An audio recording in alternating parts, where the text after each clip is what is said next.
Welcome to the ANEW Insight Podcast, empowering and inspiring your journey to optimal health. Hosted by Dr. Supatra Tovar, clinical psychologist, registered dietitian, fitness expert, and author of Deprogram Diet Culture. Rethink your relationship with food, heal your mind, and live a diet-free life. I follow my guests' journey to optimal health, providing you with the keys to unlock your own wellness path. Tune in and evolve with us. Welcome back to the ANEW Insight Podcast. We are back for the second half of our interview with progress coach, podcaster, and self-proclaimed recovering perfectionist, Monica Packer. Monica gave us invaluable insight into her inspiration to recover from perfectionism and embrace balance. I cannot wait to pick her brain some more. Thank you so much for coming back, Monica. I'm so happy to be here. Thank you. Thank you. So when we left off, we had talked about the nature of perfectionism and then the development for you in terms of being in the middle ground of starting a do something list. And I think that there is so much value in a do something list, but I think really clearly define that for our listeners so that they can then be inspired to make their own. Mm-hmm. A do something list, and in our community we call it the DSL for short, is a way to prioritize daily fulfillment in your life. It's how you explore who you are by uncovering parts of yourself that have been long ignored or swept away, and exploring new parts of yourself that you've also wanted to do but have been on the back burner or brushed away. And, it's not a bucket list. Like, it's not like kiss a stranger on the top of the Eiffel Tower kind of list, although those are fun. That sounds fun. Sounds fun. I'm sure my husband would disagree. Same. But it's also not a goals or a resolutions list. And that's really important. Yes. And whenever I teach this, and we do have a free training, so we'll make sure we share that at the end. One thing I like to really emphasize is the whole point is that exploration piece. I have never completed a list in now 9+ years of making mine. It's never been about the completion. It's not about certain markers of achievement. It's about you. And my first list was made because I was not in a place where I was ready to make goals or resolutions. That had been a part of my life that I didn't feel like I could do because I had such perfectionistic standards about them in the past. So I hadn't made goals and resolutions in years, but I still needed a push. I still needed a push to put myself on my own list of responsibilities. I needed a way to make sure that I was feeling like myself more regularly, that I had time for my own interests and hobbies or things I was curious about, but to do so in a way that was fun instead of pressure filled. Mm-hmm. Yes. So give us a little bit more of a picture about New Year's resolutions. This is something I talk about a lot.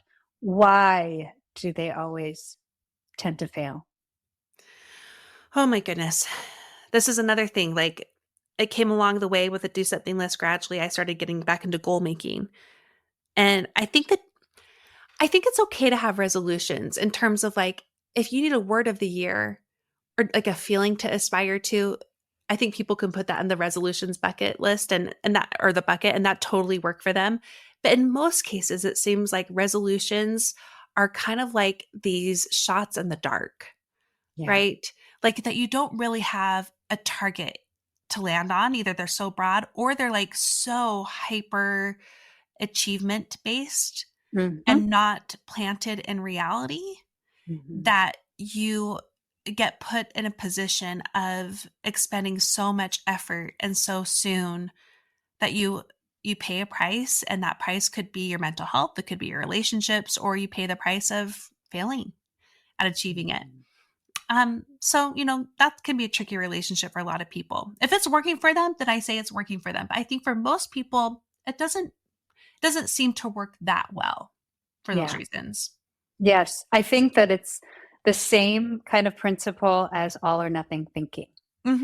They're very broad Yeah. They're not necessarily very specific, and they're very difficult to sustain, Yes. especially if you're trying to create a new habit. A lot of people have their resolution like, I want to lose 30 pounds. I want to climb Mount Everest. I want to quit I want to smoking. organize my whole house. I've heard that one a lot too, which I Exactly. get. And I I get mean, it. yeah, we all get, Yeah. my husband especially gets with me. He would Yeah. really like me to have that be a resolution. But, they don't have a specific path Mm-hmm. toward the achievement of them. And they're often so broad, and just so based in that idea of perfectionism that people then tend to give up on them, by February. So Yeah. I think, what I emphasize in my practice are tiny habits. You have sticky habits, Yeah. and I really love that name. So give us a picture of how something from the do something list can be achieved, maybe through using sticky habits. Mm. I like this connection. And it's interesting because prioritizing time to have a hobby, to have an interest, to Mhm. explore even something like sourdough totally saved me in 2023. That was the thing on my do Yep. something list. We tend to find different things for different years save us. And that was the thing on my do something list that saved me for 2023. Um, Mhm. we tend to not think, oh, that's just something you do. But oftentimes, in order for us to have that time, we need to have it either be a habit in our lives, like a commitment and something that happens regularly, or we need to have other supportive habits that give us the time and energy we need to do those, to Mhm. have time and energy for those other things. Um, Habit formation for me is one of the trickiest things out there because we think we all know what it takes. It's Mhm. another one of those through osmosis. We just know, like, we just Mhm. know magically, like, in order to form a habit, you have the habit for 28 days. And if you do that habit the same way, in the same day, time of day, and day after day, then you'll get the habit. Mhm. We all think we know what it looks like to have the exercise habit. Like we can all rattle off like the minimum. Oh, 3 days a week of 30 minutes of this. Like we know. We all think we know what it means to be a meditator or to practice yoga or to be a journaler, to be a day planner, a meal planner. Like we all know, we think, right? We think we know what it looks like because these are so mold based Mhm. and they're so perfectionistic driven Mhm. that really what we're missing is that it sets us up to fail, just like those resolutions you talked about. And one other factor of why I forgot to say resolutions tend to not work is because they are so should based. Yes. Okay. It's not about aspiring to be yourself. It's about aspiring to be who you think you're supposed to be. Okay. And that doesn't help and it doesn't work. And that's why the do something list can help you to explore who are you. So then you then know what goals you need to work on and what Mhm. habits you actually want to prioritize. The way I want to change we do habits is particularly so for women.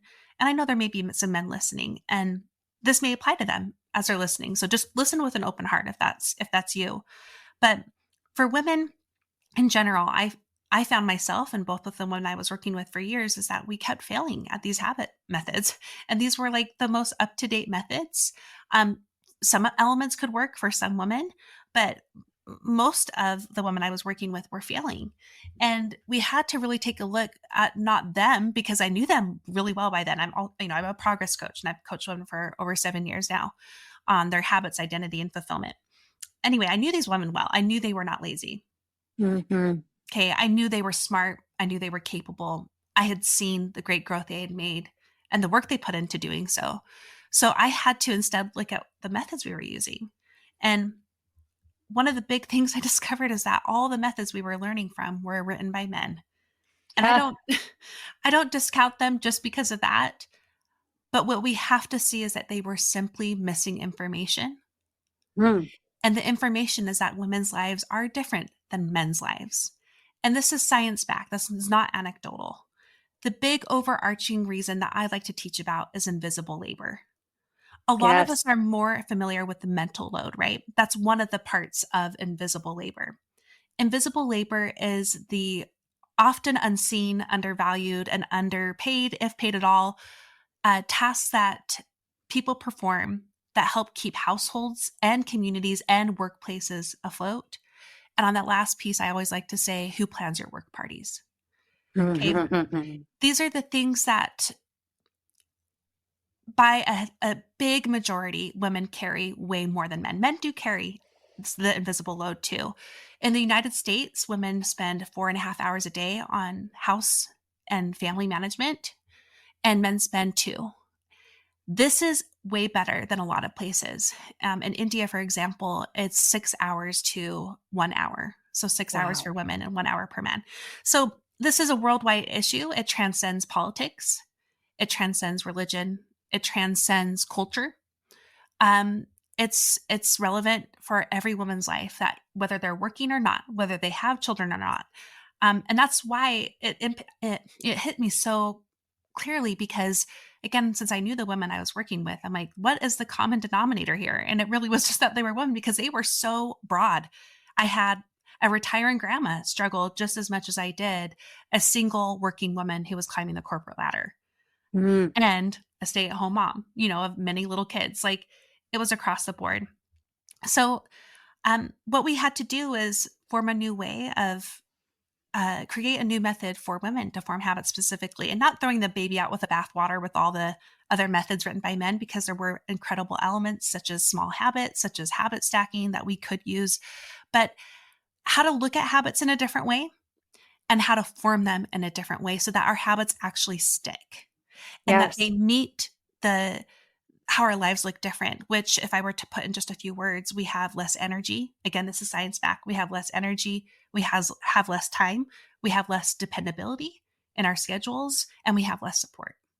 So that's how we have to form habits, is with those things in mind, not against them, not pretending they don't exist, and that it all comes down to just gritting your teeth and doing something. There are obstacles we have, and we have to work with them, not against them. So how then do you create a sticky habit? Mm-hmm. Well, I mean, I could teach you this for 6 hours. So let me give you like a couple minute version of this.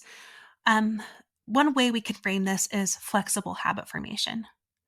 Now, I think a lot of people, when they hear flexible and habit, they think those things seem opposite. And because they can't do the exact habit in the exact same way at the exact same time, they not only think they don't have the habit, they stop trying again, or they have to. It's just that sheer effort requires a cost. So instead, what we need to do is change the way we see consistency. Consistency is doing your best most of the time over time. So our habits still live and die by consistency, but not the rigid perfection model of consistency we have. Doing your best is allowed to change. Season to season, even day to day, your best will look different. So I'll explain how that looks in the habit in a moment. And also, the goal is for consistency is more times than not. If you're doing something more times than not, then you do have a habit. Now, the way we get around the micro way of forming a habit that's flexible is something I call a baseline. A lot of us start with the ideals, the ideal version of the habit we want. Like, okay, it's Monday. That means I am now going to exercise. And even if their ideal seems reasonable, like I'm just going to go for a 30-minute walk. Like, they're not like, I'm going to do a boot camp 1 hour every day, 6 days a week. We need to have a baseline version. And this is the smallest and simplest version of your ideal habit. It's the version that you can do on your worst of day. Okay? Yes. When a kid throws up, when your period starts, or when you're in baseball season, or there's a big work thing going on, even if you have to plan that darn work party. I'm not saying you have to, just saying it.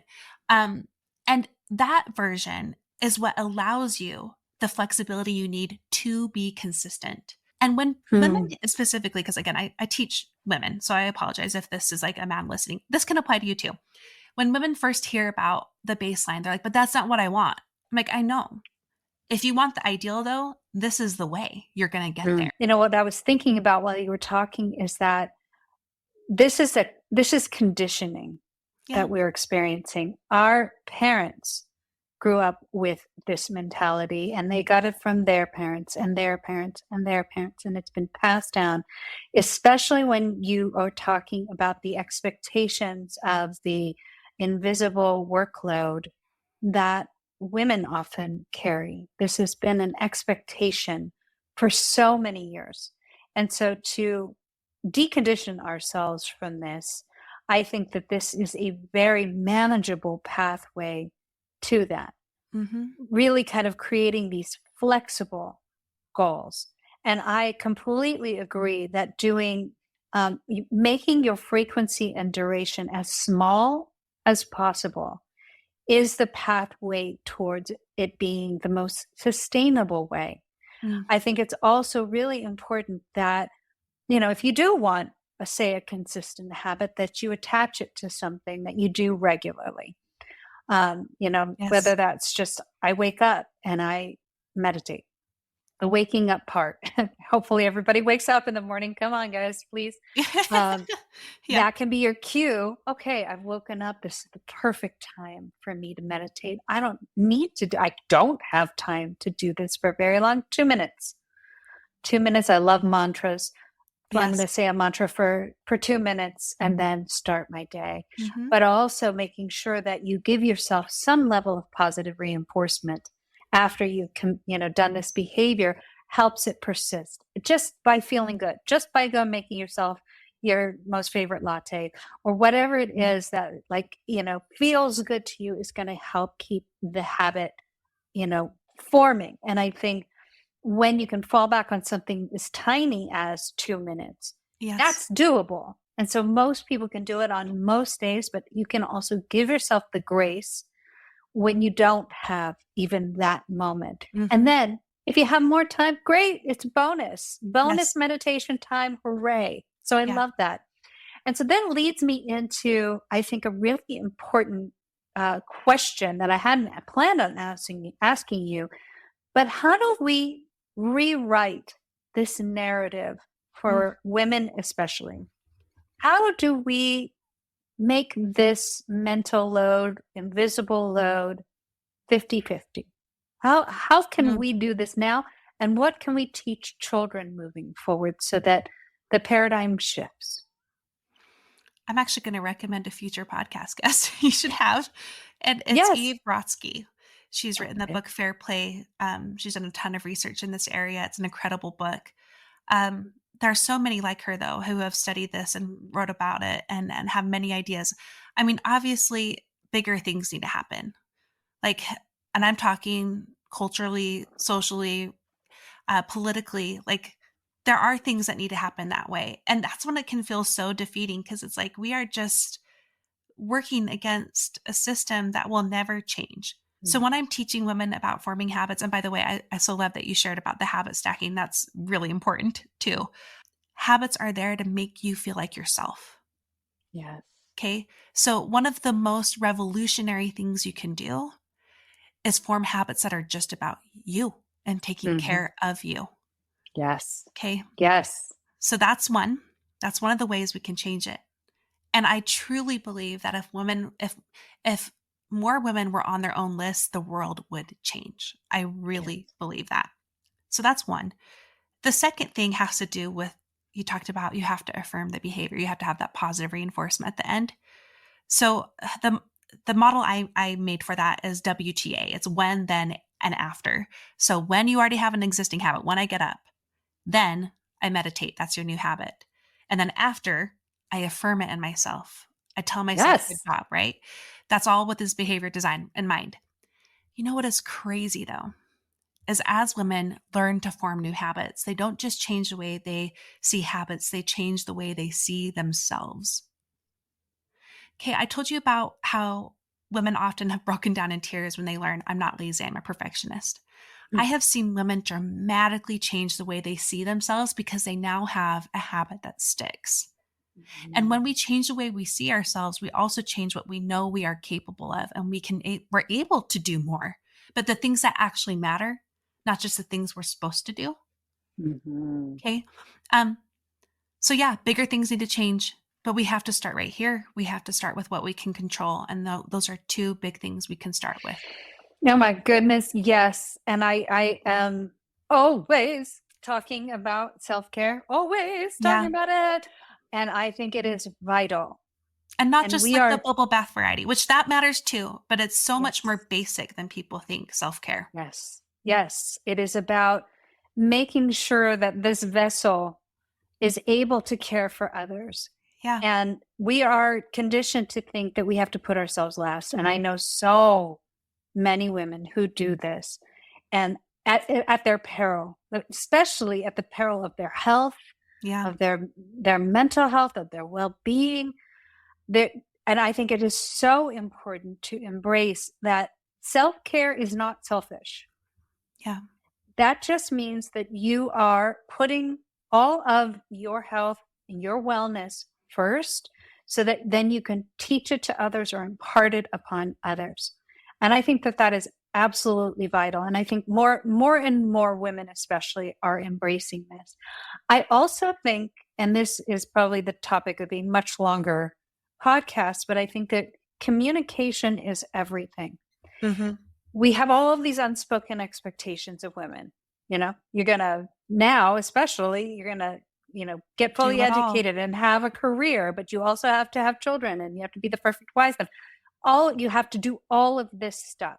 Mm-hmm. And you're still expected in society to do the same amount you were doing at home. Yeah. On top of having to go to work. It is completely unfair. And that is what needs to be vocalized to your partner, to whoever you're dealing with, that this is a team effort.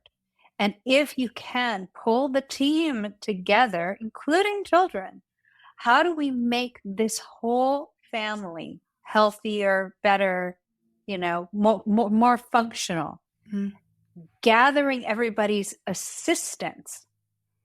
So rather than the female being the doer of everything, I think it's so important, because women are naturally good communicators, to become more of a CEO type of person in their house, where they're calling together everybody and calling upon everyone to contribute.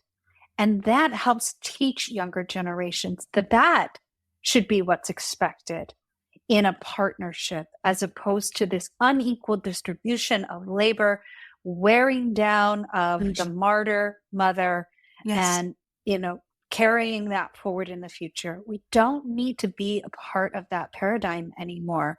I really do think that men are on board with being equal partners, but we just need to communicate with them and get everybody on board, and not be subject to this old stereotype that isn't serving anyone anymore. Oh, Monica, there's so many questions I still have for you, but we're out of time. But I really want to know, what's in the future for you? Sure. If they have anything fun, interesting, neat coming up. And how can people work with you? Because I'm sure after listening to this, they're just going to be drawn to you. So point them in the right direction. Thanks for the opportunity to do that. I'm actually writing a book right now called Happy Habits about this topic. I'm like neck deep in the why women need to do habits differently. And I'm like, I don't know if this is the book that they will have signed up for, but we'll see. And I would also recommend the Do Something List training. It's free, just at aboutprogress.com/DSL.